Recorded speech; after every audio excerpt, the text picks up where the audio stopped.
America का सफल दौरा करने के बाद पीएम मोदी वहीं से सीधे मुस्लिम देश इजिप्ट के लिए रवाना हो गए थे, जहां पर उनका भव्य स्वागत हुआ।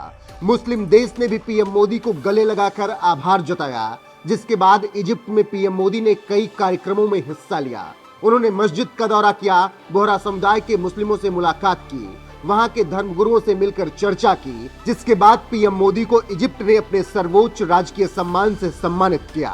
इजिप्ट ने दिल खोलकर स्वागत किया तो पीएम मोदी ने भी दोनों देशों की दोस्ती को नए मुकाम तक पहुंचाने का दम भर दिया। और इसी के साथ अमेरिका और मिस्र की 5 दिवसीय राजनयिक यात्रा पूरी करने के बाद पीएम मोदी रविवार देर रात भारत लौट आए। एयरपोर्ट पर बीजेपी नेताओं और कार्यकर्ताओं ने पीएम मोदी का स्वागत किया। पीएम मोदी के स्वागत के लिए पालम एयरपोर्ट पर बीजेपी अध्यक्ष जेपी नड्डा, केंद्रीय विदेश राज्य मंत्री मीनाक्षी लेखी मौजूद रही। इसके अलावा दिल्ली के भाजपा सांसद हर्षवर्धन, हंसराज हंस और गौतम गंभीर के अलावा पार्टी के तमाम और नेता भी मौजूद रहे। इसी दौरान पीएम मोदी ने देश लौटते ही सबसे पहला सवाल यही पूछा कि देश में क्या कुछ चल रहा है, जिसके बाद बीजेपी के राष्ट्रीय अध्यक्ष जेपी नड्डा ने पीएम मोदी को विस्तार से पूरी जानकारी दी। पूरी जानकारी मिलने के बाद पीएम मोदी ने 26 जून की सुबह कई मीटिंग में हिस्सा लिया और देश के ताजा हालात के बारे में चर्चाएं की।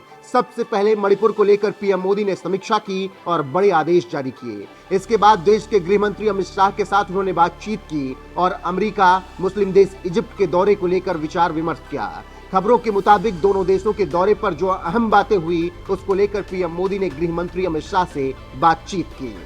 गौरतलब है कि पीएम मोदी 20 जून को अमेरिका दौरे पर पहुंचे थे। वहां उन्होंने कई कार्यक्रमों में हिस्सा लिया।